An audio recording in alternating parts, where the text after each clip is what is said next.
¿Vamos allá? Sí, ¿ya? ¿Qué tal? Buenas tardes. Bienvenidos a todos. Y qué bien, ¿no? Que haya tanta gente para hablar de filosofía. Es casi emocionante. Qué alegría, qué alegría. Bueno, muy buenas tardes y bienvenidos todos a esta charla que vamos a tener aquí en la Fundación Ibercaja gracias a la colaboración de ARPA Editorial y también de la Librería París, a los que habéis visto fuera con los libros de David y de Antonio. Ellos han traído algunos de sus libros, tienen tantos que si queréis algún otro, seguro que en vuestra librería lo podéis conseguir sin ningún problema o en las bibliotecas, que también yo creo que están en casi todas. Bueno, vamos a empezar esta nueva sesión del ciclo Pensar el Mundo, que organiza, como decíamos, Fundación Ibercaja y ARPA Editorial, que es una editorial especializada en publicar ensayos sobre pensamiento, ciencia, historia y, por supuesto, los grandes clásicos, que es precisamente lo que nos trae aquí hoy. La colaboración entre ambos nos permite tener hoy en este escenario a dos de las voces más interesantes de la traducción y la divulgación filosófica para hablar del poder del estoicismo. Y ahora estábamos ahí sentados repasando un poco de lo que íbamos a hablar y hablábamos precisamente de Elon Musk, de lo que está pasando en Estados Unidos y del uso que algunos hacen de forma espuria del estoicismo. También hablaremos de eso aquí esta tarde. Hablamos de estoicismo, de estoicos, y yo que soy periodista siempre recurro a lo mismo, que es el diccionario de la Real Academia de la Lengua, y define estoico en su primera acepción como fuerte, ecuánime ante la desgracia, y apunta también como posibles sinónimos firme, sereno, impasible, imperturbable y entero. Apunta además su procedencia a la raíz latina y previamente griega, estoa o pórtico, por el paraje de Atenas en que se reunían estos filósofos. Y uno empieza a pensar sobre el poder de las palabras y lo cierto es que encierran historias completas. Sereno, Grecia, filósofo, y podemos empezar a imaginar y podemos empezar a armar todo un mundo, que es lo que vamos a hacer aquí. Son las claves de lo que hablaremos con David Hernández de la Fuente y con Antonio Cascondorado, con los que vamos a tener la oportunidad de hablar bastante rato. Después abriremos, si os parece, un turno de preguntas y dejaremos también tiempo para que todos aquellos que quieran que les firmen sus libros, pues ellos puedan hacerlo. Os los voy a presentar, aunque seguro que los conocéis ya. David Hernández de la Fuente es doctor en Filología Clásica e Historia Social de la Antigüedad y catedrático de Filología Griega en la Universidad Complutense de Madrid y ha colaborado y recibido conocimientos y reconocimientos en una larga lista de universidades de todo el mundo. Sus líneas de investigación fundamentales son la literatura griega tardoantigua y su contexto, la religión y mitología griega, la tradición clásica y la historia del platonismo. Él es autor de diversos ensayos sobre literatura, filosofía y mitología clásica, entre ellos el más citado por otros investigadores es el dedicado a la vida de Pitágoras y también Breve historia de Bizancio o El hilo de oro, los clásicos en el laberinto de hoy, y también es autor de numerosos artículos de su especialidad en revistas académicas. Además, y esto es importante, es traductor y autor literario de 7 libros de narrativa, entre los cuales destacan Las puertas del sueño o A cubierto y, por supuesto, la traducción de las Meditaciones de Marco Aurelio, de la que lleva ya varias ediciones. David, ¿cuántas? Pues bueno, creo que ya vamos por la quinta. ¿Quinta? ¿5 ediciones? 5 ediciones, sí. ¿Qué tienen las Meditaciones de Marco Aurelio para que en el año 2025 se vendan 5 ediciones? Bueno, nunca ha dejado de crear gran fascinación este personaje, ¿no? El propio emperador filósofo ya nos llama mucho la atención, ¿no? Que el hombre más poderoso del mundo, en sus ratos privados, escribiera una especie de diario, ¿no? Bueno, no es un diario, pero sí que son unos pensamientos para sí mismo y que hayan sobrevivido. Eso es una cosa milagrosa. Es uno de los libros más raros de la antigüedad, ¿no? Y ha fascinado a muchas generaciones de políticos. Yo creo que últimamente de empresarios, incluso de periodistas, se ha puesto muy de moda, sobre todo yo creo que desde la pandemia ha habido una especie de reflorecimiento de esta moda del neoestoicismo y por supuesto Marco Aurelio está en el centro, ¿no? Es un personaje que fascina. Muy bien. Pues ahí está en la lista de cosas que tenemos que seguir leyendo. Antonio Cascondorado es ensayista, traductor y profesor titular de Filología Latina en la Universidad Autónoma de Madrid. Él tiene una extensísima trayectoria en la investigación académica, también con artículos y libros publicados sobre pensamiento filosófico, y ha publicado traducciones e introducciones a las obras de los grandes autores clásicos. Sus últimos trabajos tienen sobre todo la intención de divulgar la cultura clásica, de transmitir ideas y valores de la antigüedad, sin los que resulta muy difícil entender el mundo actual, pero sobre todo trayendo hacia el presente esas ideas y esos conceptos filosóficos de la antigüedad. Entre sus publicaciones destacan Sobre la brevedad de la vida de Séneca, Manual de Epícteto, Fábulas de Fedro y un libro que ha sido un éxito tremendo, Cómo morir, cartas sobre la vejez y la muerte de Séneca. Acaba de publicar además Lecciones de estoicismo, que es un libro en el que desarrolla los distintos temas abordados por el pensamiento estoico a través de los autores más importantes y que los trae al presente desde una perspectiva crítica. Te hago la misma pregunta que a David. ¿Qué tienen las cartas sobre la vejez y la muerte de Séneca para ser tan contemporáneas tantos siglos después? Sí, bueno, la verdad es que Séneca no tiene el mismo atractivo que Marco Aurelio, ¿no? Séneca, que es un personaje tan cercano a nosotros por el hecho también de ser hispano, que siempre es importante, sin embargo es una figura mirada a veces que tiene una mirada mucho más crítica que Marco Aurelio, ¿no?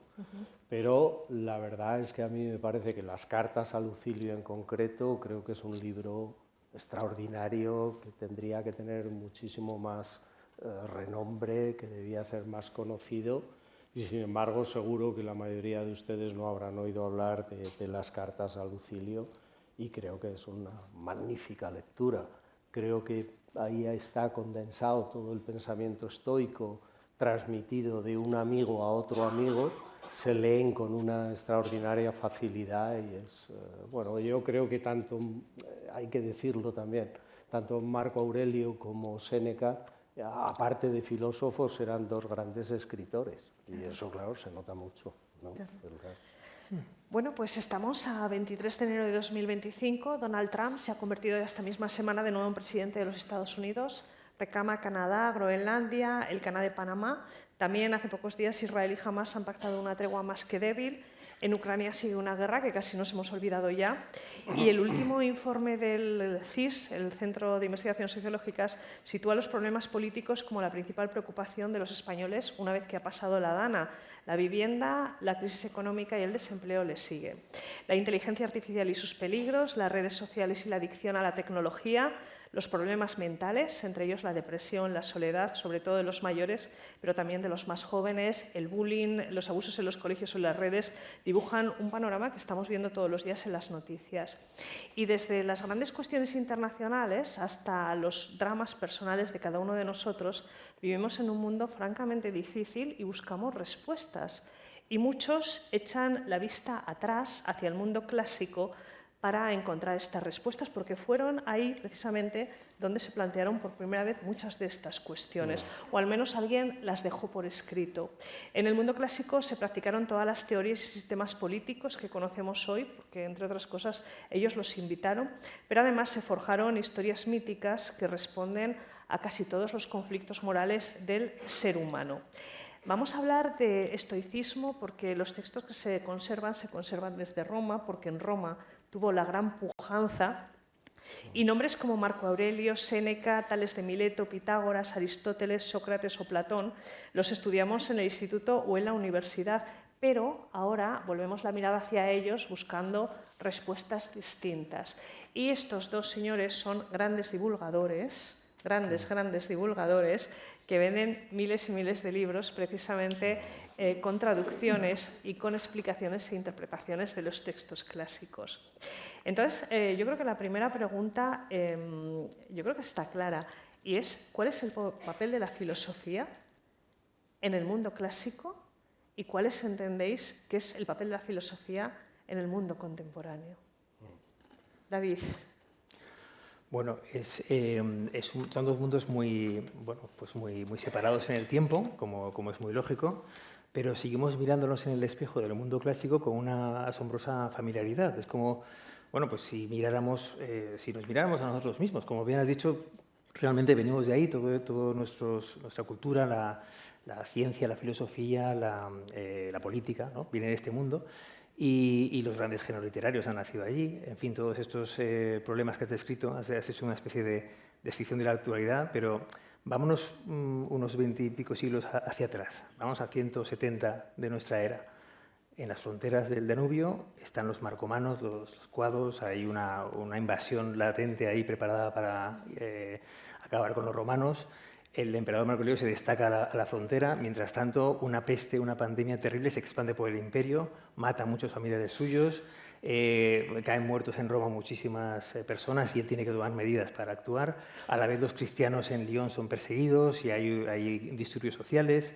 Un usurpador en Oriente intenta ser emperador y derrocar a Marco Aurelio con una conspiración que implica quizá a su esposa. Bueno, en fin, es un momento también muy complicado, muy turbulento. Y en ese momento de turbación, hoy como ayer, ¿qué hacemos? Es la pregunta, ¿no? La reciente pandemia, las guerras, los problemas económicos, las invasiones bárbaras, no sé, todo lo que queráis, ¿no? Bueno, pues buscamos asideros en lo permanente, en lo que no es efímero, en lo que no es el bestseller de turno. Vamos a mirar a los maestros, a los ancianos de la tribu, a los padres, a los que nos dan respuestas, ¿no? Has citado una nómina maravillosa de autores, ¿no? Platón, Aristóteles, Tales, Pitágoras. Bueno, esos son los maestros, son esos ancianos que nos dicen grandes verdades, nos aconsejan de forma serena, pausada, cómo actuar en momentos de turbación, ¿no? La filosofía en el mundo antiguo, griego o romano, tiene un papel central muy importante, tiene una relación muy clara también con la política. Piensa, por ejemplo, en cuántos filósofos han estado a la sombra de los gobernantes, Platón en Siracusa, Aristóteles con Alejandro Magno, en fin, Nerón y Séneca, ¿no? Han tenido un papel muy importante para decir también las verdades incómodas. En ocasiones han tenido castigos ejemplares, la muerte de Sócrates. Es una profesión de riesgo, el propio Séneca acaba muy mal, como sabemos. Pero la filosofía tiene un papel, digamos, no solo en la teoría política, en la metafísica, en la ética, sino en la vida cotidiana, que yo creo que ha perdido un poco hoy, ¿no? Esa es un poco la gran diferencia. Hoy tenemos psicología, tenemos autoayuda, tenemos religión. Estamos en un mundo en el que el cristianismo empieza a surgir, ¿no? Empieza a consolidarse, pero todavía no es la gran religión de Estado que será en la época tardorromana. Yo creo que la filosofía, claro, ha perdido ese papel, esa centralidad, ¿no? que tenía anteriormente, que hacía que un gobernante como Marco Aurelio estuviera instruido en filosofía y que, pese a tener que lidiar con 1000 problemas, en sus momentos de calma se dedicara a hablarse a sí mismo y a decir, bueno, ¿cómo puedo mejorar? ¿Qué sentido tiene todo esto? ¿Cómo entender lo que está pasando? ¿No? Seguimos buscando respuestas, ¿no? A día de hoy. Yo creo que la filosofía antigua, la clásica, ¿no? Esos grandes maestros, bueno, no hay que dejarlos de lado, hay que seguir leyéndolos, ¿no? Y es un poco lo que aquí reivindicamos, ¿no? Antonio y yo, que traducimos a los autores clásicos en una lengua, bueno, en un lenguaje actual, ¿no? Les intentamos transmitir a los más jóvenes, sobre todo, con las clases, ¿no? Con los libros. Y yo creo que habría que reivindicar un poco el papel ese de la filosofía, ¿no? Vamos a la filosofía, porque hay una cosa que dicen los clásicos, epicúreos y estoicos, están muy de acuerdo, que la única salvación es la filosofía. Sí. Claro, hay una cosa que decía Gustave Flaubert, que es, él dice en una de las cartas que escribió, que lo recoge Marguerite Yourcenar en el libro Memorias de Adriano, ¿no? Y entonces decía Flaubert, hubo un momento único en la historia en que el hombre estuvo solo, ¿no? Y ese momento es desde Cicerón hasta Marco Aurelio, desde el siglo I antes de Cristo hasta el siglo II después de Cristo. ¿Qué quería decir Flaubert? Flaubert lo que quería decir es que en ese momento la religión no juega ningún papel. Es la filosofía la que es de alguna manera la que cubre las expectativas de la religión y de la psicología. No hay ni religión ni psicología, lo que hay es filosofía, ¿no? Entonces es un momento muy, muy especial en el que la dirección de las almas, por decirlo así, la tiene la filosofía y es el momento sobre todo de la razón, a donde tenemos que ir, donde es, a lo racional, a lo que es sensato y a lo que es razón, porque esa es la peculiaridad del hombre por encima de otras, ¿no? Entonces, en ese momento, lo que dice, por ejemplo, Epicteto, y también lo dice Séneca, es la escuela de un filósofo es un hospital, ¿no? La filosofía no es sabiduría, la filosofía es un remedio. Dice, es un remedio, es el remedio al que tenemos que acudir para, pues eso, para estar bien, para intentar ser felices, ¿no? Esto es. Bueno, comentabais que está la religión, hay otras opciones, pero también en el mundo clásico había opciones distintas. Si os parece, yo os voy a pedir un ejercicio pedagógico para que diferenciemos todos. O sea, algunos lo estudiamos en el instituto, pero igual nos hemos olvidado ya. La diferencia básica entre estoicos, cínicos y epicúreos. Muy bien. Antonio. Bueno, en realidad entre los cínicos y los estoicos hay mucha cercanía. De hecho, muchas veces se habla de cínico-estoicos, ¿sí? ¿No? Porque son muy cercanos. Y ahora explicaré la diferencia entre ellos. Y Epicuro es muy distinto, no solo a los cínicos o a los estoicos, sino también a los platónicos o a los aristotélicos. ¿Por qué es muy distinto? La diferencia fundamental es que Epicuro no cree que exista algo después de la muerte, no cree que haya un creador del mundo. El resto sí creen de maneras diferentes que alguien ha creado el mundo.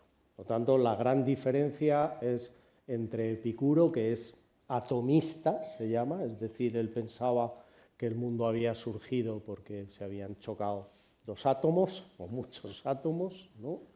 Y por otro lado no creía que hubiera una diferencia entre alma y cuerpo. Cuando morimos, morimos por completo, mientras que el resto pensaban que el alma sobrevivía, ¿no? Y luego dentro de los cínicos y los estoicos, que tienen bastante parecido, pero había unas diferencias muy importantes. Los cínicos eran predicadores, como estos predicadores que vemos en las películas del oeste, que van predicando la Biblia, pues ellos iban de plaza en plaza con un perrito y un manto corto y se empezaban a predicar su doctrina. Estaban en contra totalmente de la política y de la ciudad, estaban al margen de la ciudad. Los estoicos tenían sus escuelas y los estoicos se implicaron mucho en la política, tienen un compromiso político y no solo tienen un compromiso político, sino que tienen una doctrina social detrás también. Los cínicos también tenían su perspectiva de las cosas, pero digamos que en cierto modo eran ácratas, por decirlo así, y en la predicación eran diferentes, el papel de la mujer eran muy diferentes a los estoicos. Digamos que los cínicos eran más misóginos que los estoicos, tienen sus diferencias, pero sí que es cierto que había una gran cercanía en otros aspectos, como el rechazo de las riquezas, o de todo lo que ellos consideraban fantástico, representativo, teatral de la sociedad humana, ¿no? Claro. David, ¿por qué el tirón de los estoicos precisamente ahora y no de los cínicos o los epicúreos? Bueno, es una buena pregunta. Antonio ha destacado muy bien las diferencias de las escuelas. Sí. Claro, ahora hay una especie de neoestoicismo que no es solamente pospandemia, ¿no? Sino que cabe remontar incluso a los años 90 o a los 2000, que viene sobre todo de Estados Unidos, de algunos autores que han destacado la utilidad de un nuevo estoicismo, de una nueva estoa, por así decir, ¿no? Lo que ha descrito Antonio os puedo dar algunas claves de ese éxito, ¿no? Por ejemplo, la implicación social, la política, ¿no? También. La perspectiva también de que hay un sentido de las cosas. Lo dice Marco Aurelio en algún momento muy claro, ¿no? Dice, bueno, esto que ha dicho Antonio, ¿no? Las dos perspectivas que hacen a los epicúreos una excepción, ¿no? Dice, bueno, o esto es una papilla de átomos sin sentido, al azar, que es un poco epicureísmo, ¿no? Es decir, no hay vida post-mortem, no tiene, digamos, esto es un azar, o hay una razón que lo ordena todo, hay un sentido, ¿no? La búsqueda de un sentido. Eso también lo hace más popular entre las élites romanas, se integra mejor en una ética romana. Es decir, bueno, el estoicismo es una filosofía que viene de Grecia, viene de la época helenística, de la época después de Alejandro Magno. Nace en Atenas, en la Estoa, por eso se llama así. La funda Zenón de Citio, que es un oriental que enseña en Atenas y tiene una Estoa antigua, luego tiene una larga historia, ¿no? de muchos siglos, del siglo IV a.C., bueno, al final de la antigüedad casi, ¿no? Pero en Roma pega muy fuerte, digamos, en el Imperio Romano, y no por casualidad en el nuevo imperio actual, que es Estados Unidos, obviamente, ¿no? Con su Capitolio, con columnas romanas y con su gran emperador ahora recién coronado, pues bueno, pues es que está muy de moda, quiero decir. Y tiene esa idea también de que la razón ordena todo, la idea de la providencia, que lo que cabe esperar del destino, bueno, aceptar un poco también lo que no puedes controlar, ¿no? Tiene como varias claves de ética cotidiana, de búsqueda de no diría yo de la felicidad, pero sí de la eudaimonía, ¿no? Del estar bien, ¿no? Del vivir de una manera cabal, con una perspectiva también social, que lo hace muy actual, ¿no? Lo que no quiere decir que el epicureísmo no tenga un valor enorme y una gran relevancia, ¿no? A mí me gustaría también recordar que estas tres escuelas, fijaos además una cosa interesante, que es que cuando uno va, tú has empezado con el diccionario de la RAE, ¿no? Vamos a ver que cada una de esas tres escuelas, la acepción principal que tiene nuestro diccionario es un carácter, ¿no? Digo, este es un cínico, o no, es un epicúreo, no, este es un estoico, ¿no? Son tres actitudes muy diferentes, ¿verdad? Nadie dice, este es un platónico. Bueno, no, eso no tiene valor, bueno, no tiene gracia, un platónico, o sea, amor platónico, tal, pero no, es un cínico, ¿no? Estas tres escuelas nacen en un momento muy especial de la historia de Grecia, que es el mundo helenístico. La ciudad-estado que te daba seguridades cae, y se quiebra en un orden anterior, y de repente el individuo está perdido, como hoy, o como en la época de Marco Aurelio, una gran crisis global, ¿no? Y surgen estas escuelas que tienen en común eso, la búsqueda de la eudaimonía, de un bienestar, de una buena vida, buscar las claves de qué sentido tienen las cosas, hacer un sentido, en cierto modo. Tiene también en común, bueno, pues esta idea del sabio, que tiene que o participar en política o no, pero que nos dice cómo vivir mejor, cómo morir bien, cómo entender lo que está pasando, ¿no? Y tiene una perspectiva global para un ciudadano de una cosmópolis, que es muy parecido al mundo de hoy, ¿eh? Es decir, ya no tienes tu pueblo, tu ciudad que te ampara, ¿no?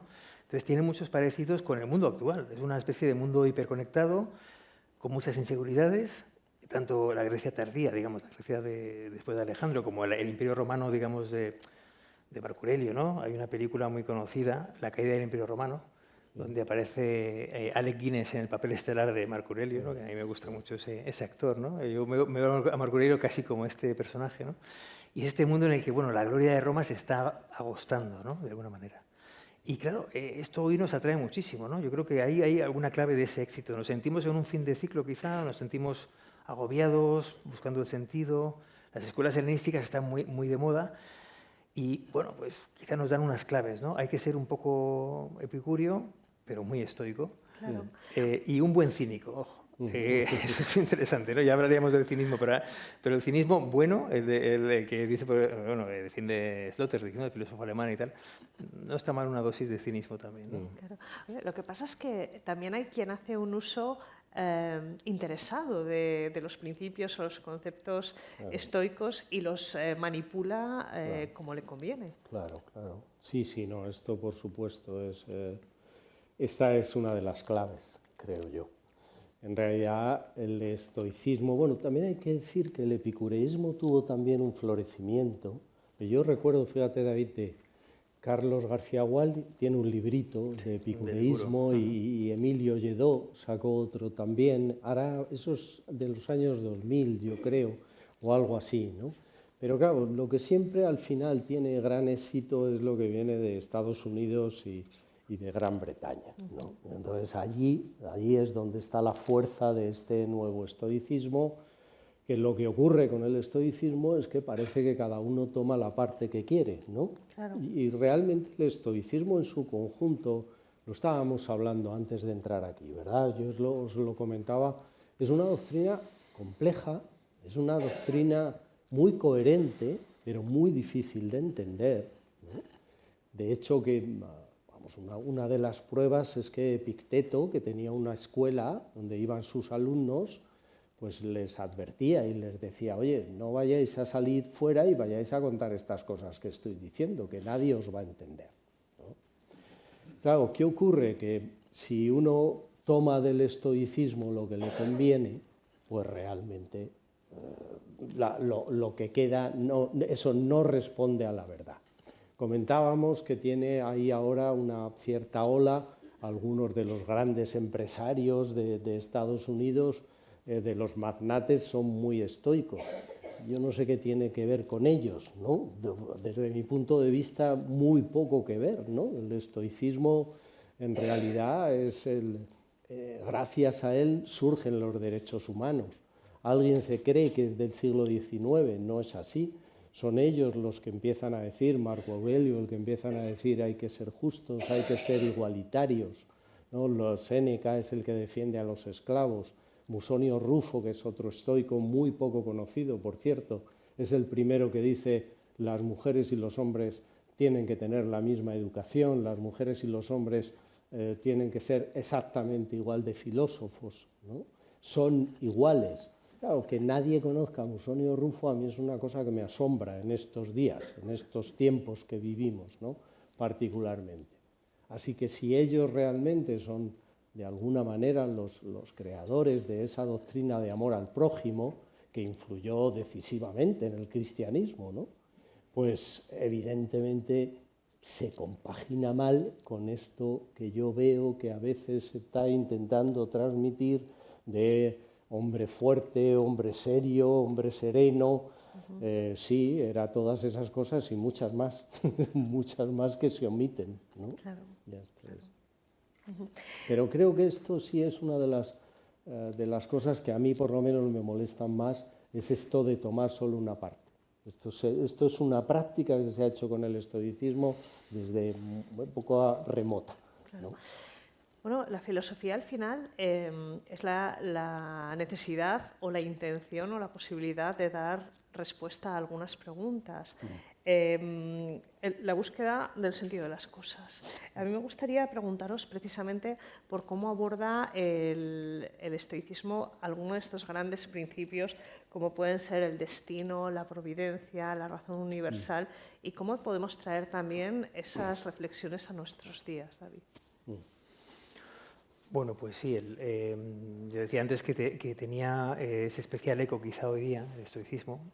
En la parte ética hay que recordar que el estoicismo es una filosofía completa. Tenemos política, tenemos física, metafísica, tenemos, en fin, tenemos toda la panoplia de los intereses filosóficos, pero hemos perdido muchísimo de la Estoa antigua, quedan fragmentos, de la Estoa media también, que fue muy influyente en Roma, empezó la influencia en la media, y sobre todo conservamos los de la nueva Estoa, es decir, la época romana, desde Séneca, del siglo I, hasta Marco Aurelio, que es el último gran representante, ¿no? Que es siglo II. Entonces hay una cierta diferencia, es decir, también coincido con Antonio en esto de que nos quedamos con una parte solo y es injusto. Nos hemos quedado solo con la ética primero, ¿no? Nos interesa mucho cómo viven los estoicos, ¿no? Y cómo intentan dar claves para la serenidad, que es muy diferente de lo que nos cuentan los youtubers estos, por cierto, ¿no? Así como los músculos y los ejercicios y las cosas, ¿no? Que parecen como, bueno, pues, culturistas casi, ¿no? De la filosofía, y no es eso, ¿no? Y es mucho más complejo. Por ejemplo, Marco Aurelio es un autor difícil.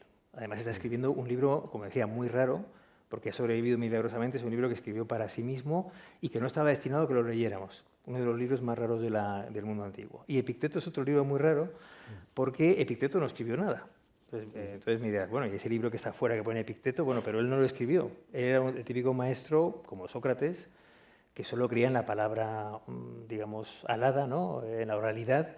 Y quien escribe el libro es su discípulo Arriano, que está fascinado con su maestro y dice, bueno, esto es tan bueno que hay que divulgarlo, ¿no? Entonces, es un libro no fue escrito para que lo leyéramos, y el otro libro está escrito por alguien que no quería escribir, ¿no? Es decir, que está escrito en nombre de alguien que no quería escribir, ¿no?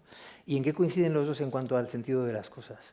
Bueno, lo importante es entender que, en primer lugar, el mundo tiene una especie de razón, de logos, de ordenación cósmica, que hace que todos estemos conectados, ¿no? Eso también es muy moderno, ¿no? En el sentido casi ecologista, ¿no? Dice, bueno, es que el mundo, desde las abejitas, los árboles, las hormigas, el ser humano, no solo, por supuesto, la perspectiva social es muy importante, incluso tu enemigo, dice Marco Aurelio, estamos hechos para, el que crees que es tu enemigo, en realidad estamos hechos para colaborar con él. Somos como los dientes de arriba y los de abajo. Es decir, hay muchas metáforas de la naturaleza, metáforas del cuerpo humano, que explican que todo tiene un sentido en simpatia, en conexión, ¿no? en simpatía. Pero ¿cuál es esa conexión? ¿Y qué sentido tiene que tengamos enemigos, que haya enfermedad, que haya guerras, que exista el mal, por ejemplo?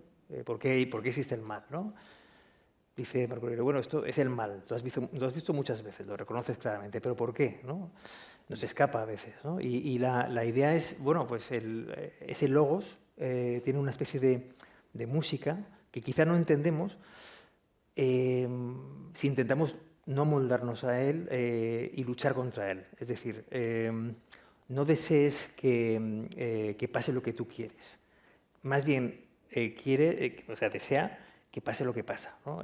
O intenta, digamos, entender esa música del cosmos, ¿no? Esa especie de sinfonía que lo ordena todo y que a veces conlleva la muerte de un ser querido, tu propia degeneración o decadencia, implica bueno, pues que las cosas vayan mal en apariencia, pero es importante. Una cosa es lo que te parece a ti, tus juicios, tus opiniones, y otra cosa es lo que realmente sucede y es bueno. Y es bueno porque todo lo que sucede es bueno, ¿no? Son cosas muy duras que dicen a veces en cuanto a la muerte de un ser querido, en cuanto al mal.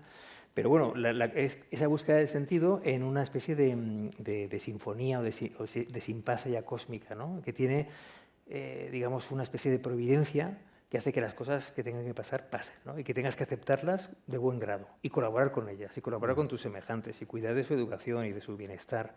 Y bueno, eso es muy, muy interesante en el plano de la misión de cada uno, ¿no? Y luego, de cómo entender mínimamente lo que está pasando, pues no lo vas a entender con lo que crees que son bienes. La fama, el dinero, no sé, el éxito, lo que piensan los otros de ti, los likes de la aplicación.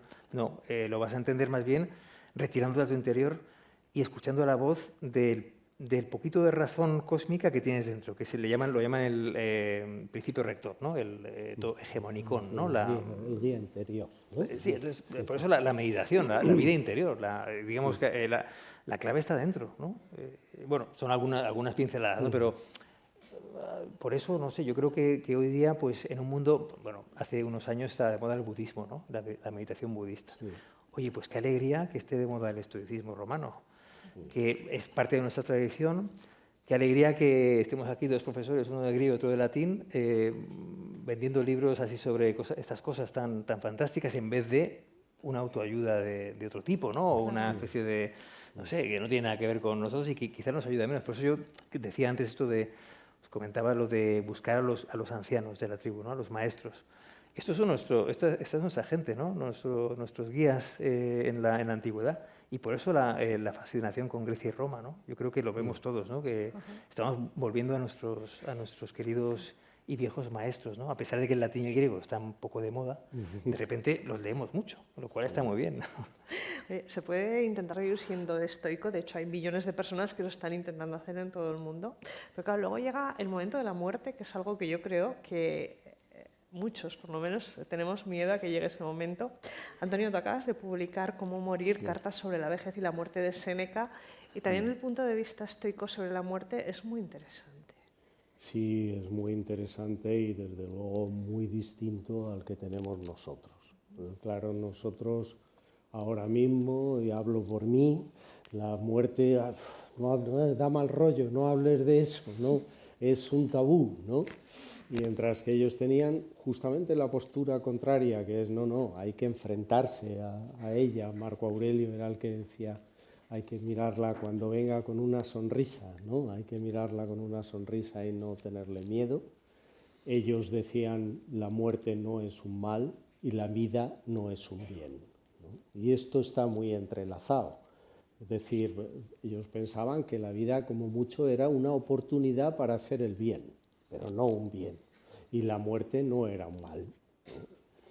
Claro, es una visión completamente distinta a esa en la que nosotros nos hemos criado y también a la que tenían la mayoría de los romanos del siglo I o el siglo II después de Cristo, ¿no? Por eso, ¿cómo vas a salir de la escuela a decirle a alguien estas cosas? No te va a entender, va a ser muy difícil entenderlo así, ¿no? Pero bueno, desde luego ellos tenían, claro, partían de esa base. Bueno, al fin y al cabo la vida no es ni un don, ni un regalo, ni siquiera un bien, ¿no? Es una ocasión que tenemos para hacer nosotros el bien. Eso es lo más importante, ¿no? Pero nada más. Y por eso tenían ese menosprecio. También decían, bueno, parece muy poco inteligente poner en valor algo que sabemos que se va a perder, ¿no? Esta era una visión. Si lo vamos a perder, ¿por qué lo revalorizamos? Tendríamos que hacer lo contrario, ¿no? Si alguien se muere, ¿por qué decir pobrecillo y tal, en lugar de decir, bueno, se ha librado de todos esos problemas que le quedaban por ver? Porque se puede ver de las dos maneras, ¿no? Entonces intentaban verlo desde esa otra perspectiva, y eso es lo que está en las cartas de Séneca en general, ¿no? Pero claro, es un tema difícil, también relacionado con el suicidio. El suicidio, decía Séneca, que era en realidad la máxima expresión de la libertad del hombre, ¿no? Y que era un don de Dios. Eso sí lo decía, los dioses nos han dado la posibilidad, tenemos la puerta abierta, si está a nuestra disposición, ¿por qué no usarla, ¿no? Es verdad que esto es muy diferente decirlo en el siglo I después de Cristo, en tiempos de Séneca, donde había realmente multitud de personas que lo pasaban horrorosamente mal. Afortunadamente no es el caso en nuestros tiempos, ¿no? Pero esa perspectiva no quiere decir que ellos estuvieran a favor del suicidio. Simplemente decían que era una posibilidad, pero que nunca había que tomarla de una manera desesperada, ¿no? Si uno está desesperado, entonces no tiene que suicidarse. Justamente tiene que ser una cuestión racional, sensata. Cuando a uno le parezca, tiene uno esa posibilidad, ¿no? Esa era su perspectiva, ¿no? La perspectiva de la libertad. Hay un pasaje en el Tratado sobre la cólera de Séneca en el que él dice: me preguntas dónde está la libertad, podrás encontrarla en cualquier vena de tu cuerpo, ¿no? Claro, eso dicho por alguien que acabó cortándose las venas, pues impacta todavía mucho más, ¿no? Claro, claro.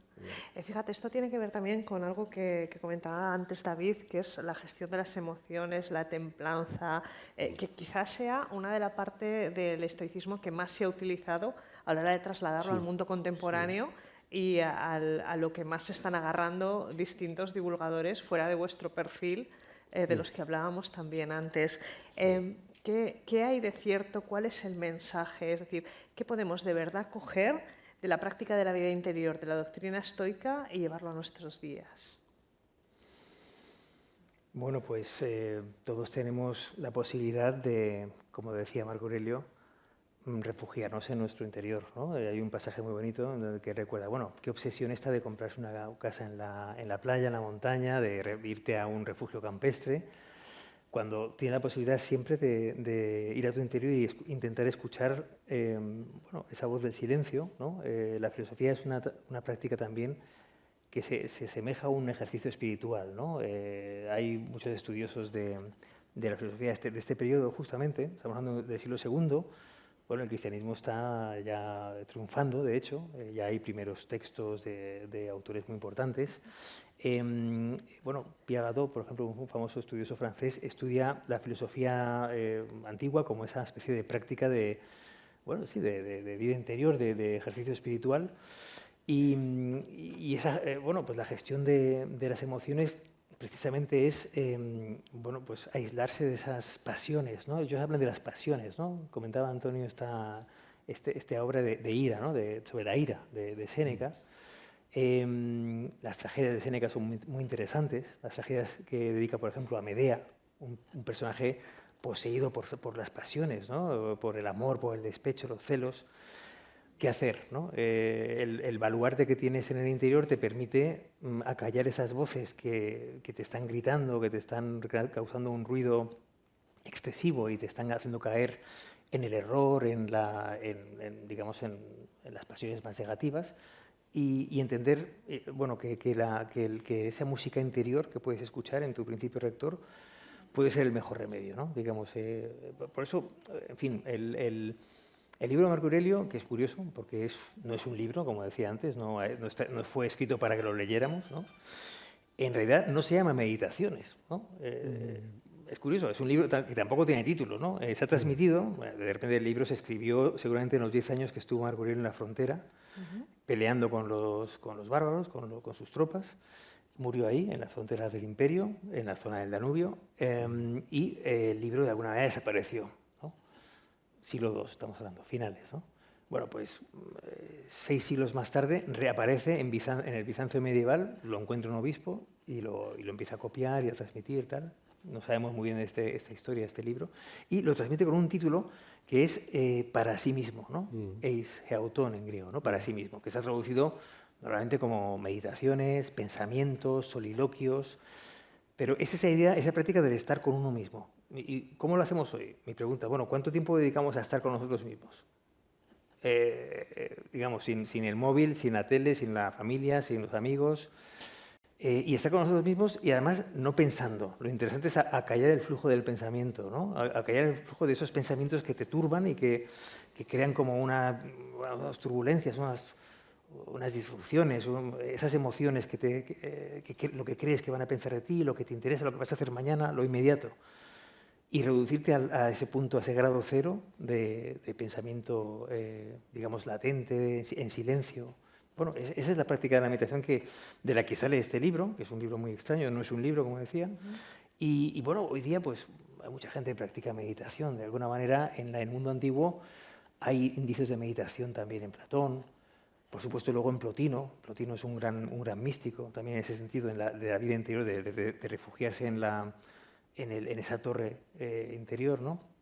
Luego en el mundo cristiano San Agustín, por supuesto, ¿no? Etcétera, etcétera. Es decir, hoy ¿qué podemos aprender hoy de esto? Muchísimo. Es que nos falta esto como el agua, como el aire que respiramos. Estamos demasiado aturullados con 1000 reclamos. Nos salen las pantallas, el WhatsApp, el Facebook, las redes, nos reclaman todo el rato. Pero ¿cuánto tiempo dedicamos a estar con nosotros mismos? Pues bueno, estos maestros antiguos de nuestra tradición occidental, como los orientales, quiero decir, que también son fantásticos, ¿no? Como, bueno, diversas tradiciones cristianas, islámicas, en fin, muchos hacen insistencia en ese aspecto, ¿no? Yo creo que tiene mucho que decir hoy, pero claro, no lo practicamos. Bueno, yo el primero, ¿no? Es que yo no hago nada de esto, ¿no? Nadie nos ha enseñado, ¿no? Nadie nos ha enseñado Ellos decían, cava en tu interior, decía Séneca, cava en tu interior, ¿no? Y criticaban mucho que vivimos hacia lo externo todo el rato. Es decir, uno de los principios fundamentales del estoicismo es lo que ellos llamaban la autarquía, la independencia, el ser capaz de valerse por uno mismo, ¿no? Nosotros, hablo también por mí, como David, hacemos justamente lo contrario, ¿no? Sí, parece que hemos tenido que crear un escenario que es el del psicólogo con un sofá, ¿no? Para poder allí reflexionar, porque nadie nos ha enseñado a hacerlo por nosotros mismos, ¿no? Que era lo que ellos pretendían. Y ser independiente. Decía Sócrates, si tengo necesidad de que alguien me ayude, entonces no merezco ser hombre, ¿no? Porque esa es la autarquía máxima. Yo tengo que valerme por mí mismo y tengo que vivir hacia el interior. Y las soluciones, un poco lo decía David antes también, las soluciones están dentro de mí. Todas están dentro de mí, no fuera de mí. ¿Y eso no es muy peligroso en este mundo en el que cada vez estamos más solos? Pero es que no se nos ha enseñado a estar solos. O sea, yo creo que ese es el problema. Que no estamos solos porque estamos acostumbrados a estar acompañados, ¿no? Es decir, generamos unas dependencias inmediatas de los padres con los hijos, de los hijos con los padres, luego de la pareja. Claro, cuando se rompe una pareja, cuando fallece un padre, una madre, no te digo, cuando fallece un hijo, pues eso es una quiebra brutal, porque no tenemos esta enseñanza primera que es, no, estamos solos. Nosotros estamos solos, tenemos que partir de esa base y luego ayudar a los demás, ayudarnos entre nosotros cuando sea necesario, pero aprender a vivir solo, ¿no? Ese es el problema, claro, cuando nosotros decimos es que hay mucha gente sola, sobre todo porque no hemos aprendido a vivir solos. Es muy difícil, ¿no? Es muy difícil porque la educación que hemos recibido es la que hemos recibido. Por eso los estoicos lo primero que criticaban era la educación que había, la que existía entonces, que no ha variado gran cosa de la que tenemos ahora exactamente. Ellos decían, no, hay que buscar otras cosas, ¿no? Eso es importante, lo que decía, una cosa que decías, Antonio, es muy importante, yo creo que también para entenderlo bien, que la práctica de la vida interior y del estar solo, del estar bien contigo mismo, ¿no? Y de poder escuchar esa voz interior, no tiene nada que ver con el egoísmo o con el aislamiento. Es decir, muy importante es que, digamos, con esa retirada interior vas a cumplir mejor también tu faceta social, ¿no? La idea de la felicidad, digamos, helenística, ¿no? La eudaimonía, es la idea de una plenitud humana, ¿no? Y no hay plenitud humana sin perspectiva social, sin entender que el prójimo, el otro, tus padres, tus hijos, etcétera, pero no solo, también la persona que no conoces, bueno, es tu semejante, es tu otro yo, ¿no? Y es decir, esto no es egoísmo, ¿eh? Es importante también porque se malinterpreta y muchos de estos... No, es todo lo contrario, claro, ¿no? Es poder estar una bien, humanidad ¿no? profunda, ¿no? Un humanismo profundo. Sí. Bueno, estoy viendo que hay personas cogiendo notas, asintiendo. Yo creo que, si os parece, podemos abrir un turno de preguntas, porque seguro que hay alguien en la sala que quiere hacer alguna pregunta. Aquí en primera fila, por ejemplo, ya hay un señor que pide el micrófono, hacer preguntas a David o a Antonio sobre todo lo que nos han contado. Dos personas ya aquí en primera fila que están pidiendo el turno. 3 también. Aquí un señor de blanco está pidiendo y después otro señor aquí. Sí. Aquí hay un señor. Sí, buenas tardes. Buenas tardes. Estamos en las puertas de una gran revolución que es la inteligencia artificial. A mí me ha llamado la atención últimamente una noticia que dice que profesiones de gran futuro son los matemáticos y los filósofos respecto a la inteligencia artificial. La pregunta es, ¿qué tiene que aportar la filosofía ante esta gran revolución? Bueno, y yo creo que, contesto yo si te parece, ¿no? A mí lo primero que necesita la inteligencia artificial es tener alrededor expertos en ética, ¿no? Y claro, el mejor sitio para buscar los comportamientos humanos más correctos, pues efectivamente es volver a los estoicos, a los cínicos, a los epicúreos, que por cierto en los aspectos de la ética creo que coincidían bastante más de lo que parece, ¿no? Entonces, por ejemplo, como decía ahora David, nosotros tenemos este concepto de felicidad. ¿Qué es la felicidad para nosotros? ¿Qué era para ellos? Para ellos, desde luego, cuando hablan de felicidad, hay siempre una asociación que es tranquilidad. Lo que el ser humano tiene que buscar es la tranquilidad, lo que ellos llamaban el feliz sosiego, ¿no? La felicidad, en nuestro ámbito, tiene otras connotaciones, ¿no? Aparte de que muchas veces se confunde pues, con el dinero, con tener la novia más guapa, con este tipo de cosas, o el coche más grande o el chalet más grande, ¿no? Entonces, claro, a mí me parece que en la inteligencia artificial tiene que haber, vamos, yo sé que en la Autónoma se estaba preparando un gran instituto en la Universidad Autónoma de Madrid, en la que yo es donde imparto clases, hay en proyecto un gran instituto y sí que han pedido ayuda a los profesores de filosofía, ¿no? Para que intenten un poco detener los peligros que tiene la inteligencia artificial, que evidentemente creo que eso lo entendemos todos, tiene muchos, ¿no? O sea que a mí me parece que la filosofía tiene mucho que aportar, mucho que defender también, porque por lo menos a mí me asusta a veces dónde puede llegar la inteligencia artificial, sobre todo haciendo una redefinición de lo que es la felicidad, que al fin y al cabo es lo que busca la filosofía siempre, ¿no? Poner en la dirección correcta a la inteligencia artificial. ¿Está ahora mismo en la dirección correcta? No lo sé, no tengo claro. Más bien me parece que no. ¿Serán capaces los filósofos de ponerla en la dirección correcta? Pues lo tienen difícil, es lo que creo. Yo tengo una aportación muy breve a esta pregunta tan interesante. Puede que llegue a haber inteligencia artificial, pero ¿habrá un humanismo artificial? Claro, yo creo que es muy dudoso, ¿no? Y ahí estamos los filósofos, ahí estamos la literatura, ahí están las humanidades, porque un humanismo artificial es un oxímoron, no puede ser, ¿no? Y yo creo que por eso precisamente hace falta esta visión humanística en este nuevo desafío, ¿no? Solo eso. ¿Había otra pregunta? Hola, buenas tardes. Hola, buenas.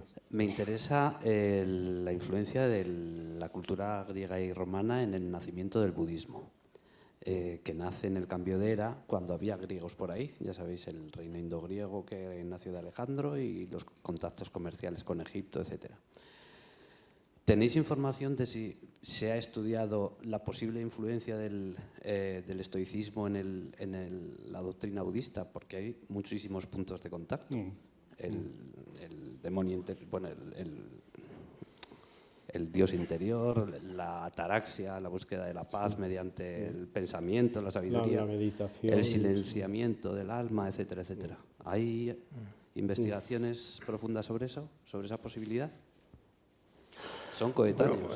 Sí, hay tesis de todos gustos, ¿no? Pero básicamente siempre estas influencias mutuas se suele decir, bueno, o poligénesis o filiación, o uno depende de otro, está influido, o realmente puede ser que mismas ideas hayan surgido en varios lugares a la vez en la historia del pensamiento y de la cultura, ¿no? Un ejemplo es la agricultura, ¿no? Como de repente en varios lugares del planeta pues se desarrolla en las técnicas de agricultura. Sobre la relación Grecia-la India hay muchísimo escrito. Yo lo último que he leído muy bueno es de Richard Seaford, un profesor inglés que falleció hace poco, que niega cualquier relación antes de la expedición de Alejandro. Porque claro, está la idea, bueno, Parménides se parece mucho a la idea de la no dualidad, ¿no? Oriental. La Advaita y todo esto, ¿no? Se parece mucho a lo que está pasando en la Elea de la época de Parménides, siglo V a.C., con lo que está pasando en el subcontinente indio. ¿Puede haber alguna relación? Hombre, hay un imperio entre medias que es el imperio aqueménida, de los persas, que linda por un lado con la India, casi, por otro, en la época de Cambises con Egipto, con Grecia, por supuesto, ¿no? Y que tiene una gran carretera, una gran autopista. ¿Puede haber relación? Sí, pero no hay pruebas tampoco, ¿no? No hay pruebas de esto. Sabemos de relaciones a partir de Alejandro y, hasta llegar a la Antigua Tardía. Sabemos que Plotino, por ejemplo, en la época tardía, Plotino en el siglo III, quería ir al Oriente, quería ir a Persia, quería ir a la India, se enrola en una expedición con un emperador. Lo que pasa es que el emperador muere y se aborta la expedición. Pero hay también, quiero decir, hay paralelos, pero claro, la pregunta es sobre las influencias, ¿no? Yo creo que no hay tesis determinantes que nos digan esto. Obviamente las semejanzas son muchísimas, pero ya digo, desde época presocrática. Vamos al mundo presocrático y ya hay semejanzas. Sí, yo la verdad es que no puedo aportar mucho más. Me parece, sí que sé que ha habido algún intento de relacionarlos en las dos. También es verdad que al fin y al cabo son dos doctrinas basadas en la razón y en el uso de la razón y en el aislamiento de lo que en el comportamiento humano es irracional. Y en ese sentido tienen una conexión bastante fuerte, ¿no? Pero sí, no lo sé, la verdad. Y en el control del deseo, eso es muy importante, ¿no? Claro, el control de los deseos y el control de los temores, ¿no? Que es la base del estoicismo. No sé si hay alguna pregunta. Sí, hay aquí una señora de amarillo, la tercera fila. Sí. Por atrás hay alguna, creo, por ahí atrás. Yo pienso que a lo mejor mucha de la gente que ha venido precisamente porque saben lo que es el estoicismo y les gusta y han venido a saber algo más. Pero para una persona que no sepa nada del estoicismo y venga a preguntar, ¿pero qué es eso? Porque como bien decís, está de moda, está en boca de todos, los políticos o la gente que está en alto nivel presumen de que lo han hecho suyo y de que parte de su éxito se debe a seguir según qué preceptos que se atribuyen al estoicismo, pero si yo le tuviera que explicar a mi hijo de 14 años cuando llegue a casa qué han dicho estos señores que saben tanto del estoicismo que es, ¿qué le diría? Bueno, hacer un resumen, dices. Realmente yo he empezado diciendo cuando he intervenido que era una doctrina difícil, que era una doctrina coherente, pero que realmente es complicada, es muy complicado explicarla en pocas palabras. Si yo tuviera que explicarla en pocas palabras, lo primero que destacaría es una doctrina que pone en valor la razón. Es decir, los estoicos, pero no solo los estoicos, las escuelas que se llaman postsocráticas, las que van después de Sócrates, se llaman también escuelas racionalistas, porque partían de la base de que el ser humano vivía más de acuerdo en la parte irracional que con la parte racional. Es decir, lo acabamos de mencionar, los estoicos decían no hay que desear, no hay que tener miedo, no hay que ser pasional, no merece la pena estar triste ni encolerizarse. Ellos decían no hay tiempo para eso. La vida es tan breve que entristecerse es una pérdida de tiempo por encima de cualquier otra consideración. Lo primero que habría que hacer es utilizar mucho más la razón, no vivir hacia el exterior, sino hacia el interior, como acabamos de decir. Es una doctrina que parte de la base de que existe una providencia divina que lo ha creado todo. Por tanto, si existe esa providencia, lo que tenemos que hacer es aceptar todo cuanto ocurre, porque los dioses son buenos y cuanto ocurre, ocurre para el bien. Es probable que lo que ocurra a un individuo pueda parecerle malo, pero a lo mejor al resto de la humanidad le viene bien ese mal que él ha sufrido y eso es lo que importa, ¿no? Estas son algunas de las cosas que le puedes decir a tu hijo y a lo mejor David se le ocurre alguna más, ¿no? A mí se me ocurre la vía negativa, de decir lo que no es, que también está bien, ¿no? Es decir, ¿qué no es el estoicismo? No es una receta de éxito, no es una especie de autoayuda fácil, es filosofía, es difícil. Lo dice Platón muy bien, ¿eh? Las cosas bellas son difíciles. O sea, no esperemos que esto sea una cosa muy fácil. Para introducirse al estoicismo, pues un libro de introducción de cualquier filósofo actual o quizá mejor irse a los clásicos. Yo, por ejemplo, Marco Aurelio lo veo difícil. Es un autor que, bueno, tienes pasajes fantásticos, pero quizá mejor Epicteto tiene un manualito de lo básico del estoicismo. ¿Pero qué no es? Pues esto que nos venden hoy de la receta del éxito. Si quieres ser como Marco Aurelio, un emperador famoso, quieres tener éxito, ganar $1 millón, esas cosas que están por ahí circulando, no tienen nada que ver con el estoicismo. El estoicismo no querría nada de esto, no querría ni la fama, ni el dinero. Es una vía diferente. También hay que hablar de lo que no es el estoicismo para no llamarse a engaño, ¿no? Y tampoco es una receta fácil, ¿no? Sino que es una praxis de vida filosófica que va buscando esa especie de bien vivir, la eudaimonía, por la práctica de la virtud, ¿no? Y eso no es un camino fácil, ¿no? Tampoco el epicureísmo lo es. Aquí Antonio ha hablado antes del epicureísmo, que está menos de moda. Qué mala suerte ha tenido Epicuro, ¿no? Sí. Porque, pues, su obra enseguida, como es atomista, materialista, ateo, en fin, no creía en esa divinidad que lo gobierna todo, pues de repente pues, a la élite romana no le gustó, a la cristiana menos, se perdió la mayor parte de su obra, pero sí coincide con el estoicismo en una cosa que es dedicar lo antes posible tu atención a la filosofía. En la carta Meneceo de Epicuro dice, nunca se es lo bastante joven para empezar con la filosofía, y nunca temas ser demasiado viejo para meterte en esto, ¿no? No pierdas tiempo, métete en la filosofía, porque es la sotería, ¿no? La salvación, o sea, es nuestra vía para vivir una vida plena, ¿no? Eso de la vida feliz, claro, la felicidad es una palabra muy manoseada, como ha dicho Antonio, pero yo creo que, bueno, pues el estoicismo tiene estas notas, pero yo creo que igual que Antonio te ha, digamos, resumido muy bien lo que es, también hay que entender lo que no es, ¿no? Y no es una vida fácil. Sí. Bueno, Es pues, curioso, ¿verdad? Porque en cierto modo vivimos más como pensaba Epicuro que como pensaban los estoicos o los cínicos o Platón o Aristóteles. Epicuro es el gran perseguido. Epicuro le perseguían los estoicos, los cínicos, Cicerón, luego los cristianos, ¿no? Y sin embargo, claro, ellos decían, si no hay otra vida, si no hay una vida después, no creemos que haya una vida después, no sobrevive el alma, tenemos que buscar en esta vida los momentos de placer y evitar el dolor, ¿no? Me pregunto si no es lo que hacemos, si no es en general lo que procuramos hacer, ¿verdad? Y sin embargo, a pesar de haber sido tan perseguido durante tanto tiempo. Y sin embargo, lo importante es, gracias a los poetas, tenemos a Horacio, tenemos a Lucrecio. Sí. Hay un libro reciente relativamente que trata ese tema.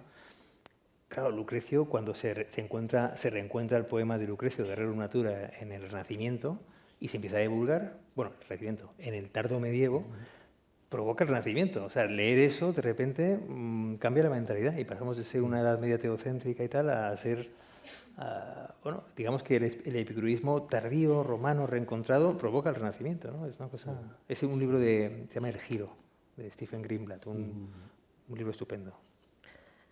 Bueno, pues a estas horas yo, lo primero, darle las gracias a la última persona que ha intervenido porque nos ha propiciado un pequeño resumen de todo lo que hemos estado hablando aquí. O sea que muchísimas gracias, de verdad. Hay una pregunta ahí. ¿Hay alguna pregunta por ahí? ¿Sí? Lo primero, agradecerles por esta magnífica charla.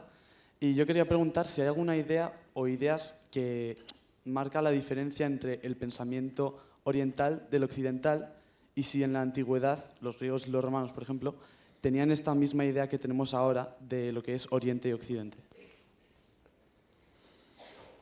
Bueno, a ver, no sé qué quieres que... Bueno, yo si quieres empiezo con una... Es muy complicada esa pregunta, ¿eh? Esto no se hace a estas horas. Pero es muy buena pregunta, es muy buena pregunta. Sí, es muy bueno, hay un filósofo alemán, Karl Jaspers, que hablaba de la era axial, ¿no? Decía que es una teoría muy conocida y tal, pero muy interesante. Hay una revolución del sapiens, por supuesto, una revolución cognitiva, mitológica, en fin, tremenda, ¿no? Pero hay una época y hay un lugar que él dice, bueno, es un eje, ¿no? Dice, es axial, ¿no? Porque es unos paralelos, ¿no? Entre, bueno, que cruza, vas desde, pues, bueno, hasta Parménides, Empédocles, el sur de Italia, Sicilia, Grecia, pasas por... bueno, por Oriente, ¿no? Llegas hasta la India, luego sigues a China, y una época, unos siglos del 200 antes de Cristo al 500 después, dice él, ¿no? En la que hay una serie de personajes, maestros de sabiduría, que tienen en común muchas cosas, ¿no? Lo cual no quiere decir que estén conectados, ¿no? Y tienen en común la idea de salirse del yo, del ego, digamos, ¿no? Y ver las cosas desde un punto exterior, ¿no? Bueno, pues desde el punto de vista metafísico, pero también político, social, digamos, de ver las cosas desde otro punto de vista, ¿no? Y tiene muchos puntos en contacto, ¿no? Tradiciones sapienciales muy diferentes, entre el confucianismo, entre el budismo que se ha mencionado antes, en fin, todo el mundo aqueménida, hasta Occidente, claro, nos fascinan los parecidos, ¿no? Eso hablábamos antes en el tren, Antonio y yo, ¿no? A todos nos encantan los parecidos, las analogías. No, esto es como lo otro, esto es igual que esto. Pero lo importante son las diferencias. Tanto para entender las filosofías diferentes de esos lugares que están aparentemente conectados por, digamos, un ímpetu investigador parecido, como también en cuanto a nuestro gusto por el mundo antiguo, ¿no? Decíamos antes, oye, ¿cuánto nos gusta Grecia y Roma ahora, ¿no? Sí, pero seamos conscientes de que, bueno, son nuestros mayores, nuestros maestros, pero nuestro mundo es muy diferente, ¿no? También no tenemos nada que ver con ellos en muchos aspectos, ¿no? Hay que entender también eso. Dicho lo cual, pues, claro, es muy difícil esbozar así en grandes pinceladas las diferencias, ¿no? que es a donde va también tu pregunta, ¿no? Es decir, analogías y diferencias, ¿no? A mí me interesan mucho esas experiencias también de estatalidad muy diferente. Te voy a poner solo un ejemplo y ya lo dejo porque es una pregunta imposible, ¿no?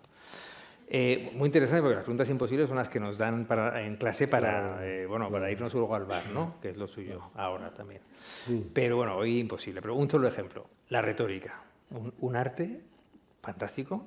El arte de cómo hablar en público, ¿no? Que nace, decimos todo, bueno, nace en Grecia y Roma con Demóstenes, Cicerón, tal. La retórica es un arte que tiene un desarrollo en la Grecia antigua increíble. Y no solo es un arte de oratoria, de hablar bonito, ¿no? O de la elocuencia, sino que te enseña a pensar, te enseña a estructurar un discurso, a darle unas claves, hay 3 partes, bueno, es fantástica. Y está hecha con tratados muy, muy importantes, muy interesantes, y tiene un desarrollo paralelo increíble, con tratados, con gran sofisticación en China, más o menos por la misma época.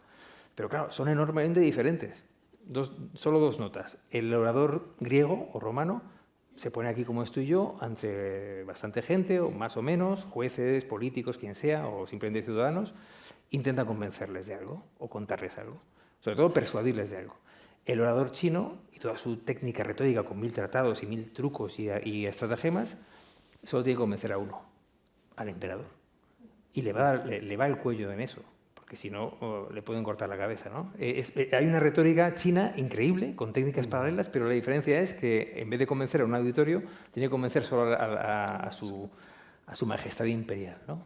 Bueno, yo con eso Pero sí es cierto que ellos tenían por lo menos en la época romana, sí tenían esa conciencia de la diferencia clara, ¿no? Entre el mundo greco-romano, que llega a ser una unidad cultural e incluso bilingüe, y el resto, y Oriente, ¿no? A ellos, claro que existía esa diferencia y sí que eran conscientes claramente de esa diferencia, ¿no? Lo que pasa es que para nosotros que somos en realidad, hemos heredado lo que pensaban los griegos y los romanos, más cristianismo, ¿no? Esa son la ideología fundamental que sustenta la sociedad occidental. Es básicamente eso, ¿no? Entonces, en ese sentido, no hemos cambiado tanto, claro.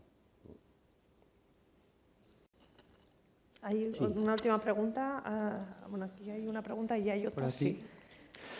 Bueno, hay que decir también que todos los dos nos consideramos el centro de la Tierra. Claro. China es el centro de la Tierra y nuestro Mediterráneo es el medio de la Tierra también. Y sabemos que nosotros somos el extremo occidente, ¿no? Su viaje al oeste, ¿no? La famosa novela esta china. Ellos son nuestro oriente, pero tenemos la idea de ser el centro, que es también algo muy interesante. Hola, buenas noches. A ver, escuchando estas exposiciones que han hecho ustedes, yo me pregunto una cosa. Tenemos hoy día una cantidad de información bestial y al momento. Entonces me pregunto, ¿hemos perdido la capacidad de reflexionar o de meditar? Porque todo no lo han hecho. ¿Eso lo hemos perdido? Bueno, en realidad ya en Marco Aurelio, en Séneca, en Epicteto, hay una continua llamada a la necesidad de reflexionar. Es decir, ellos pensaban justamente lo que usted acaba de decir, que habíamos perdido la capacidad de reflexionar ya en el siglo I antes de Cristo, ¿no? Y Musonio Rufo, que es otro de los estoicos que he mencionado antes, menos conocido, él decía, filosofar, ¿qué es? Reflexionar, ¿no? Desgraciadamente, la filosofía, ¿qué papel juega hoy? No hemos hablado de esto, pero la filosofía se ha convertido en una asignatura, ¿no? Por desgracia, una asignatura más, ¿no? Los discípulos de Epicteto iban a su escuela para que les enseñaran a vivir, para aprender a vivir, para salir de allí con una serie de herramientas que le permitieran, primero, aprender a reflexionar y a partir de esa reflexión alcanzar la ataraxia, la tranquilidad, el feliz contento, el admitir la vida, el no enfadarse, el no encolerizarse, etc. A eso iban, ¿no? Era una filosofía absolutamente práctica. nuestros alumnos en la facultad van a aprender historia de las ideas, historia de los pensadores, pero dista mucho de ser eso el hospital de Epicteto, ¿no? El remedio que proponía Séneca, no tiene nada que ver, ¿no? Allí, por lo menos, en algunas escuelas se les enseñaba a reflexionar. ¿A nosotros se nos ha enseñado a reflexionar? No. Nuestros hijos van a clase, van al colegio y aprenden lo primero a sumar, a restar y luego a analizar las oraciones, pero nadie les enseña esto que hemos estado hablando aquí, que no hay que tener miedo, o sí hay que tenerlo, o en fin, a discutir, a reflexionar, a pensar.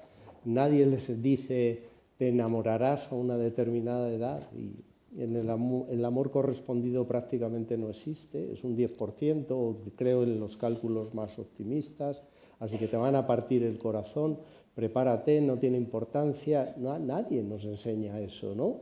Lo pongo como ejemplo porque pero nadie nos enseña a enfrentarnos a la muerte de un hijo, nadie nos enseña a enfrentarnos a la muerte de un padre, no hay ningún tipo de reflexión, por eso me parece que la pregunta es absolutamente pertinente. Claro, la filosofía fue arrinconada por la religión, primero por la religión y después por la psicología, ¿no? Si uno lee los tratados sobre todo de Séneca, eso es psicología, o de Epicteto, ¿no? Eso es todo psicología, ¿no? Ahí Séneca ya parece haber descubierto el subconsciente, ¿no? Aunque parece que luego fue Freud, a mí me parece que ya él parecía haberlo descubierto, ¿no? Entonces, a mí sí me parece una pregunta muy importante. No nos han enseñado a reflexionar, no es que hayamos perdido la capacidad, es que no nos han enseñado. Hay gente con más facilidad, con menos, también depende de lo que uno lea, de las lecturas que tenga, de quién tenga alrededor, de si tiene buenos maestros o un director espiritual magnífico, no lo sé, pero claro que sí, que hay que reflexionar mucho más y que desgraciadamente se podría decir es que no tenemos tiempo, ¿no? Esto con lo que combatía tanto Séneca. ¿Cómo que no tienes tiempo? Si es lo único que hay que hacer, ¿no? Séneca, por ejemplo, se criticaba mucho a lo que él llamaba los atareados, ¿no? Que son estos que se llaman ahora ¿cómo es? Workaholics, ¿no? Estos, ¿sí? Y él lo decía, no les hagas caso, dicen que no tienen tiempo de sobra, ¿no? Dice, lo que pasa es que no quieren enfrentarse a la realidad, a su realidad, pero creo que es imprescindible reflexionar y que, como decía Musonio, eso es filosofar, reflexionar, ¿no? Ahora se ha convertido en algo muy diferente. Advertíamos antes a Ana, le decíamos que David y yo no éramos filósofos, ¿no? Ninguno de los dos. Somos profesores de filología clásica y no tenemos la jerga de la filosofía actual, ¿no? Que a veces resulta incomprensible. Bueno, no sé si hay una última pregunta. Sí, una última pregunta por aquí, si se me permite. Por aquí. Sí. Bueno, lo primero que quería decir es que soy un joven de 17 años que está apasionado totalmente por el griego y por Marco Aurelio. Y que muchas veces se suele caer en un pesimismo de que no, es que esta generación que pasa siempre, así que si da un poco de esperanza, pues bueno, ahí lo dejo. Y mi pregunta es que cuando habéis hablado de Marco Aurelio, que decía que la vida era una oportunidad para hacer el bien, ¿cómo podríamos hacer ver a la gente que efectivamente la vida es una oportunidad para hacer bien? ¿Cómo hacer ver algo tan abstracto en un mundo que es tan superficial ahora? ¿Dónde estás? Que no vale, es que quería que estaba por aquí cerca. Bueno, pues mira, eso es una gran alegría de este encuentro tan estupendo de esta tarde. Es pues que estemos aquí hablando de profesores de latín y griego con vosotros sobre esos temas de hace muchos siglos, que realmente, como veis, pues son las cuestiones eternas, ¿no? Cómo vivir bien, cómo morir bien, cómo hacer el bien, cómo relacionarnos bien con los demás. Nosotros no somos filósofos, entonces hablamos claro, ¿no? En ese sentido, y los más claros son los clásicos, nuestros maestros, ¿no? Vas a Marco Aurelio. Claro, Marco Aurelio es un mal ejemplo porque es un autor, como decía antes, difícil, porque su texto son notas personales, con lo cual hay muchos solecismos, diminutivos, metáforas, a veces giros extraños, pero sí que dice estas cosas, ¿no? Por ejemplo, lo que decía Antonio su padre le decía, bueno, su padre era emperador, su padre adoptivo, ¿no? Antonino Pío. Y esto oye, nunca digas que no tienes tiempo para esto. Esto es lo más importante que hay en la vida. ¿Qué? Vivir bien, ¿no? No tu empresa o tus estudios. Esto nos lo dice una voz escrita en griego hace 20 siglos que todavía nos interpela y nos enseña cómo, ¿no? Bueno, no nos enseña cómo, nos enseña por dónde, ¿no? Esto no, por eso digo que no es autoayuda, no es, venga, la receta. A ver, número 1, te levantas por la mañana, meditas, haces ejercicio, 20 flexiones. No, esto no es estoicismo ni es filosofía, ¿no? Pero sí te enseña el camino, el método, ¿no? El camino es que, bueno, pues una especie de vía de progreso. Por ejemplo, Epicteto habla mucho del progreso. Dice, oye, si quieres progresar, es consciente de que somos un desastre todos, ¿no? Yo no medito, yo no pienso nada, no reflexiono, no tengo tiempo, pero siempre se interpela a uno mismo como si fuera el estudiante. Oye, recuerda esto, recuerda porque ya lo sabes. Esto es una cosa muy clara, como Sócrates decía, no aprendemos sino que recordamos, ¿no? Oye, date cuenta de esto, piensa tal, cuando te desanimes, tal. Si quieres progresar, dice Epicteto, en la filosofía, haz esto, ¿no? Claro, no hay recetas fáciles, pero sí que hay como un camino, un método, ¿no? Jodos en griego es camino, ¿no? El método es el camino, ¿no? Y es el método de la filosofía, que es esforzarse cada día por mejorar, por entender mejor, por entenderse primero a uno mismo. Muy importante el conocerse a uno mismo, famoso de Sócrates y de Delfos, ¿no? De la tradición socrática. Entonces, bueno, pues yo le diría esto a un joven, primero que estudiara griego. Eso me parece una idea excelente. Es decir, hoy día, pues en la secundaria nos han metido, no sé, turismo, fiscalidad, emprendeduría. Bueno, eso está muy bien, pero eso o sea, la fiscalidad ya la aprenderemos, ya nos crujirán a impuestos y tal, y ya todos, pues, tenemos que pagarlos. Pero el momento para aprender griego es los 17 años, porque vas a estudiar a Platón, vas a aprender mitología. Bueno, no es que sea interés gremial nuestro, ¿no? Digamos aquí de latín y griego, pero es que, bueno, las humanidades son muy importantes para eso que estás diciendo, cómo enseñar ese camino, hacia dónde, ¿no? Que luego uno se va por, bueno, estábamos hablando antes, Antonio y yo, de el perfil de nuestros egresados, ¿no? ¿A dónde va la gente que hace clásicas? Bueno, algunos pues, siguen enseñando latín y griego, ¿no? Pero muchos se van a la empresa, fundan un negocio, se van a una editorial, o simplemente, pues, intentan vivir una buena vida, que es el trabajo más importante, ¿no? O sea, el vivir bien, ¿no? El eu zen, ¿no? Se dice en griego, ¿no?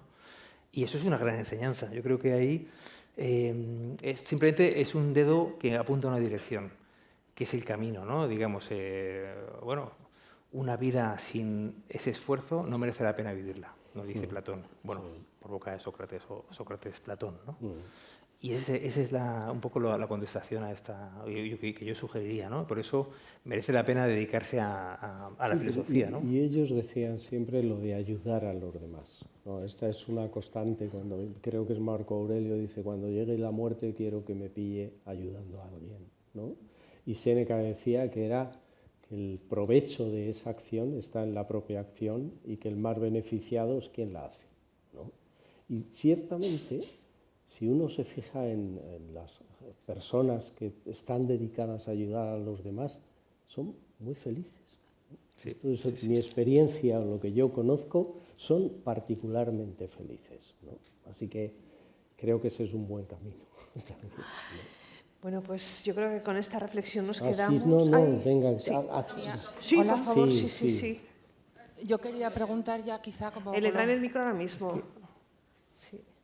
Bueno, qué gusto, ¿no? Que tengamos tantas preguntas, que estemos todos tan atentos. Sí. Ahí. Esa exposición progresiva, voluntaria, a la incomodidad, por ejemplo, ¿es recomendable? O sea, ¿cómo superar poco a poco las situaciones incómodas, por ejemplo? Es una lección sobre estoicismo para mejorar un poco la resiliencia ¿Se oye o no? Sí, vale. Sí. Y también su libro sobre lecciones de estoicismo, ¿se trata de ejercicios prácticos que podemos hacer o es solo teoría? No, es teoría. Es teoría. No, es teoría, pero bueno, creo que puede ser siempre desde un punto de vista práctico, porque ellos practicaban o sea, eran muy pragmáticos en todo, ponían ejemplos, ¿no? Y eso es lo que yo he intentado hacer, vamos, ¿no? Básicamente, ¿no? Pero ¿cómo fortalecer? Pero no es que haya ejemplos a seguir, ¿no? Lo que sí hay es una leccioncita en cada capítulo, ¿no? de introductorio que puede servir de guía. Pero no son ejercicios prácticos. No son ejercicios prácticos. Muy bueno lo del memento mori, ese, que también lo tenemos muy en cuenta. Es muy interesante, que tenías que reflexionar en ese tema. Y quitarle hierro a todo lo que pasa. Sí, evidentemente. O sea, cuando uno piensa en la muerte, como decía, si piensas en la muerte serás mucho mejor persona, ¿no? Seguro, sí, Esto gracias. Decía, si piensas, y por eso decían, hay que vivir cada día como si fuera el último, ¿no? Correcto. Entonces, si cada día lo vivimos como si fuera el último, otra idea que ellos tenían básica también para contársela a tu hijo, que es importante. No existe el pasado y el futuro, solo existe el presente. Esta es una idea muy estoica, ¿no? Y decía Séneca, hay gente que se dedica a pensar en el pasado porque quiere ponerse triste, ¿no? Dice, no tiene ningún sentido, lo único que existe en realidad es el presente y el futuro pues, es pura fantasía, ¿no? Sí. Entonces, eso también es muy importante y ellos decían, hay que vivir cada día como si fuera el último. ¿Ves? Este ejercicio sí que lo he practicado yo. ¿Ves? Lo que pasa que enseguida vuelvo a los errores continuos, ¿no? Pero es verdad que cuando me he propuesto decir, bueno, como y si fuera el último día de mi vida, ¿qué haría? ¿No? Entonces es muy interesante y es verdad que todo pasa a tener una importancia muy menor, ¿no? Prácticamente no la tiene. ¿Qué sentido tiene enfadarse si te vas a morir mañana? ¿Qué sentido tiene encolerizarse si no hay más días? ¿no? Correcto. Sí. Es un buen ejercicio. Algo de eso hay en el libro. Algo de eso. Pues con ese ejercicio nos quedamos. Muchísimas gracias, David Hernández de la Fuente, Antonio Cascondorado, por vuestra generosidad en las explicaciones. Gracias también al público por haber sido tan atento y sobre todo por todas las preguntas, porque siempre nos dan otra visión diferente de lo que le interesa a todo el mundo. Creo que la organización va a poner ahora la mesita esta que está al fondo redonda con las 2 sillas para que ellos puedan firmar más cómodos los ejemplares, aquellos que los tengan ya, los hayan traído de casa, los hayan cogido fuera. En cualquier caso, esta charla va a quedar también grabada, con lo que se podrá ver en el canal de YouTube de la editorial, de ARPA Ediciones. Y yo les aconsejo que echen un vistazo a sus libros, a los libros que publica la editorial, porque son un punto de partida muy interesante para empezar a reflexionar y para empezar a preguntarnos cosas que a lo mejor en el día a día no hacemos y que sin duda forman parte de nuestra vida cotidiana. Yo de momento me quedo con ese primer ejercicio. Vamos a vivir cada día como si fuera el último y sobre todo a intentar disfrutarlo. Muchísimas gracias a todos. Gracias. Muchas gracias.